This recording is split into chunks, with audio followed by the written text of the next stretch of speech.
Baik anak-anak, sebelum kalian masuk ya, kalian harus kasih hand sanitizer. Ya, silakan.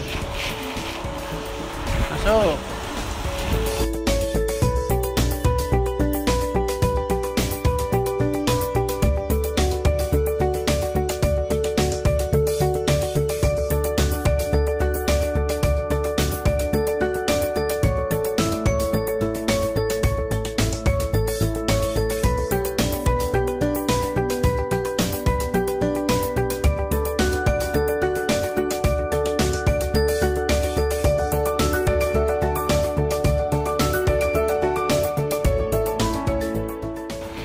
Oke anak-anak, udah siap? Siap. Ya. Oke, kita mulai dengan ucapan Bismillahirrahmanirrahim. Assalamualaikum warahmatullahi wabarakatuh. Waalaikumsalam warahmatullahi wabarakatuh. Baik anak-anak, sebelum kalian belajar, Bapak akan mengecek dulu keadaan kelas ya. Oke. Sudah rapi. Kalian harus membiasakan bersih-bersih, beres-beres sebelum kalian masuk kelas ya. Siap? Ya. Nah, oke. Untuk selanjutnya silakan KM untuk memimpin doa sebelum kalian belajar ya, supaya kalian mendapatkan ilmu yang bermanfaat dan barokah. Silakan KM. Sebelum belajar, mari kita berdoa. Berdoa dalam hati masing-masing. Mulai.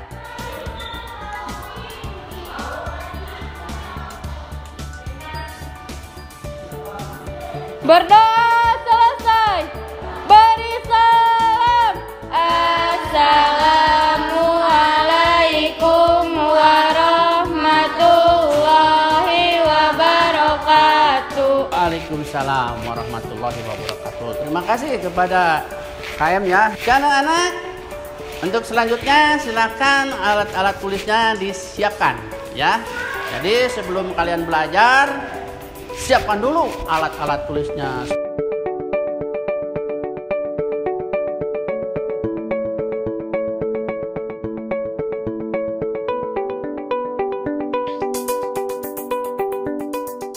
Sudah siap anak-anak?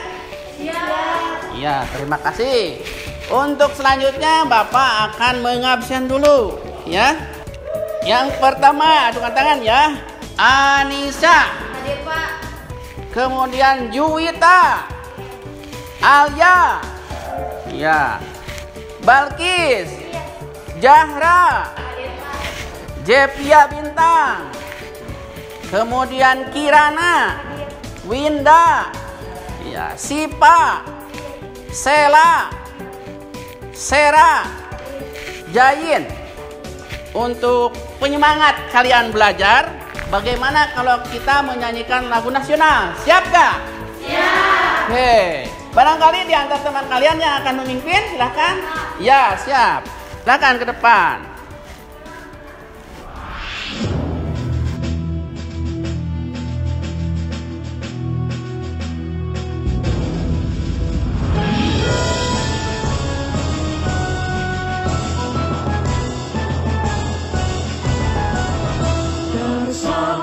Sampai Merauke berjajar pulau-pulau, sambung menyambung menjadi satu.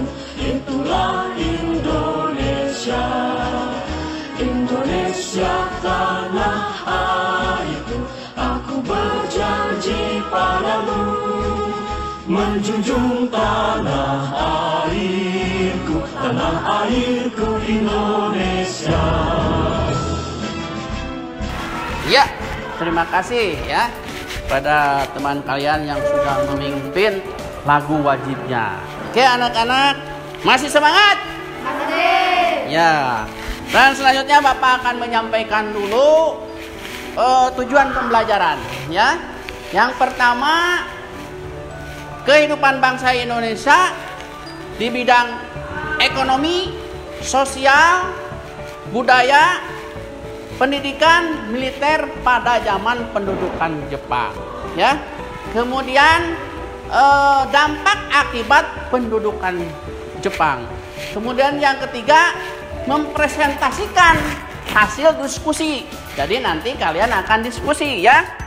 Nah, untuk selanjutnya membuat laporan hasil diskusi. Bisa dipahami? Siap. Oke, terima kasih. Bapak akan menanya dulu kepada kalian, barangkali di antara kalian ada yang masih ingat materi yang sebelumnya. Saya Pak. Ya, apa? Gerakan nasional. Oke, terima kasih ya. Jadi kalian menghafal ya. Sebelumnya atau semalam kalian belajar dulu ya. Anak-anakku sekalian, dulu Jepang sebelum masuk Indonesia, Jepang itu masih dijajah oleh Belanda ya. Nah, setelah Belanda menyerah, maka si Belanda tersebut menyerah kepada Jepang. Dan kemudian Jepang menguasai di Indonesia. Kemudian anak-anakku sekalian, Jepang pada saat itu bersikap baik terhadap bangsa Indonesia ya.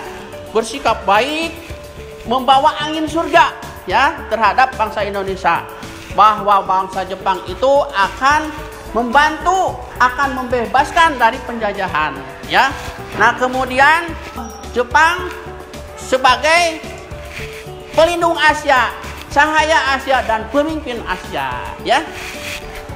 Barangkali anak-anakku sekalian, itu sebagai garis besarnya saja materi tentang pendudukan Jepang ya. Silakan kalian simak, akan Bapak putarkan dulu. Awal kedatangan Jepang di Indonesia ini tidak bisa dilepaskan dengan kaitannya Perang Dunia Kedua. Pada waktu Perang Dunia II, Jepang tergabung dalam blok sentral, kemudian berusaha untuk menguasai kawasan Asia Pasifik. Berbagai daerah berhasil dikuasai. Yang pertama kali adalah Jepang menyerang pangkalan perangnya Amerika Serikat di Pearl Harbor. Kemudian berbagai wilayah di sekitarnya berhasil dikuasai oleh Jepang. Wilayah yang berhasil dikuasai Jepang untuk pertama kalinya di Indonesia adalah di Tarakan pada tanggal 11 Januari 1942. Kenapa kok Tarakan yang pertama kali dikuasai? Karena daerah ini merupakan kaya akan sumber daya alam yang dibutuhkan untuk Jepang dalam Perang Dunia II. Salah satunya adalah minyak. Kemudian Jepang menguasai berbagai wilayah lainnya, antara lain daerah Balikpapan, kemudian Bali, kemudian ada Palembang, dan baru yang terakhir dikuasai adalah Jawa, karena Jawa pada saat itu merupakan pusat kekuasaan Hindia Belanda. Nah, Jepang mendarat di 3 tempat di Pulau Jawa, yaitu Kragan, Banten, dan Eretan Wetan.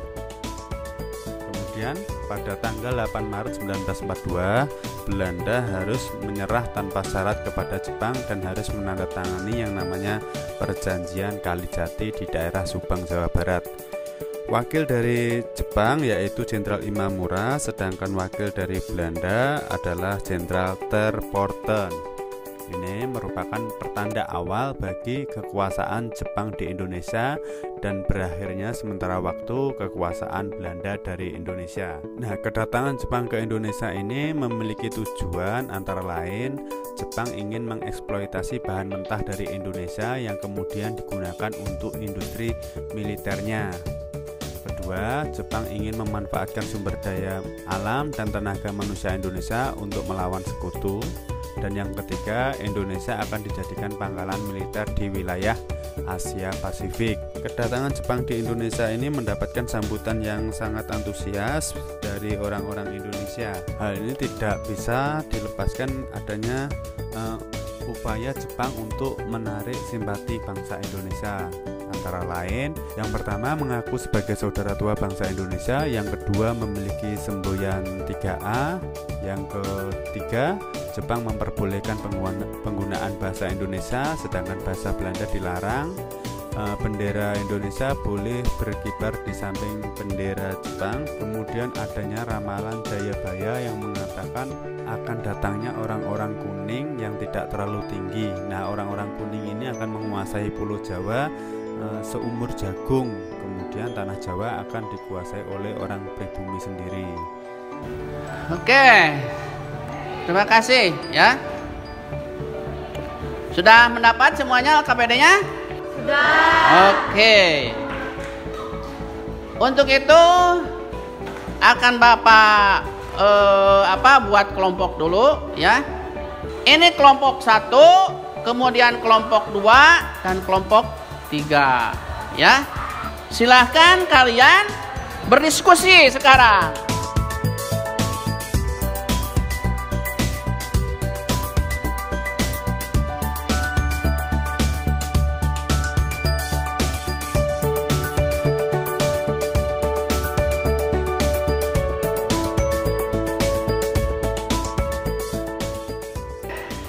Sudah?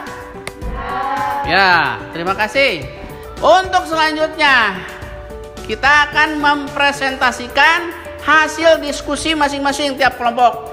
Silakan untuk kelompok 1. Analisis proses masuknya Jepang ke Indonesia.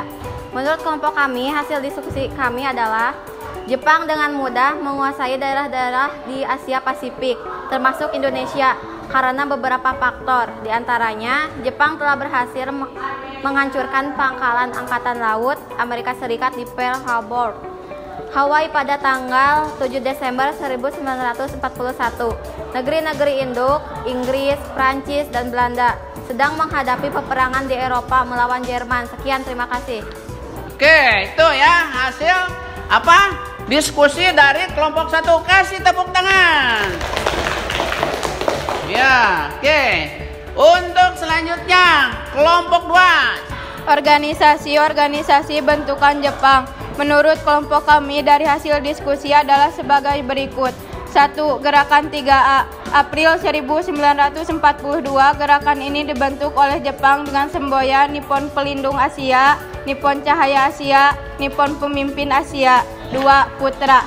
Gerakan 3A dianggap tidak efektif sehingga dibubarkan. Pada bulan Maret 1943, pemerintah Jepang membentuk Pusat Tenaga Rakyat Putra yang dipimpin oleh keempat serangka, yaitu Insinyur Soekarno, Drs. Mohatta, Ki Hajar Dewantara, dan Kiai Haji Mas Mansur. 3. PETA. PETA merupakan organisasi bentukan Jepang yang terdiri dari pemuda Indonesia. Organisasi ini disebut pula Gyugun. 4. Badan Pertimbangan Pusat Chosangiin. Chosangiin adalah suatu badan yang bertugas mengajukan usul kepada pemerintah serta menjawab pertanyaan mengenai soal-soal politik dan menyarankan tindakan yang perlu dilakukan oleh pemerintah militer Jepang. 5. Himpunan Kebaktian Jawa, Jawa Hokokai. Pada tanggal 1 Januari 1944, Putra diganti dengan organisasi Jawa Hokokai. Tujuannya adalah untuk menghimpun kekuatan rakyat dan digalang kebaktiannya. Sekian, terima kasih. Ya, kasih tepuk tangan ya. Bagus sekali ya. Kemudian sekarang kelompok 3 ya, silakan. Dampak-dampak pendudukan Jepang bagi Indonesia. Menurut kelompok kami, hasil dari diskusi kami adalah 1. Penghapusan semua organisasi politik dan lembaga-lembaga warisan sosial dari Hindia Belanda. Pada kenyataannya, banyak dari mereka yang bermanfaat bagi kemajuan ilmu pengetahuan, sosial, ekonomi, dan kesejahteraan warga. 2. Rumus H. Mobilisasi masyarakat Indonesia, khususnya warga Jawa, untuk kerja paksa di bawah kondisi yang tidak manusiawi. 3. Mobilisasi semua sumber daya seperti makanan, pakaian, logam, dan minyak demi perang. 4. Akibatnya, petani padi dan berbagai bahan makanan Jepang kehilangan begitu banyak orang yang menderita kelaparan. Oke, kasih tepuk tangan lagi ya. Iya ya. Barangkali ada yang mau menyimpulkan hasil diskusi? Saya, Pak. Oke, silahkan. Kesimpulannya adalah pada tanggal 8 Maret 1942 di Kalijati menandai berakhirnya kekuasaan pemerintahan Belanda di Indonesia. Beberapa organisasi bentukan Jepang dengan tujuan menarik simpati rakyat Indonesia antara lain Gerakan 3A, Putra, PETA, Badan Pertimbangan Pusat, Himpunan Kebaktian Jawa. Sekian, terima kasih. Ya, terima kasih ya, tepuk tangan. Ya, itu kesimpulan dari hasil diskusi kalian tadi ya. Oke, anak-anakku sekalian, ada yang perlu ditanyakan? Ya, terima kasih. Berarti kalian sudah paham ya apa yang sudah didiskusikan. kemudian disimpulkan.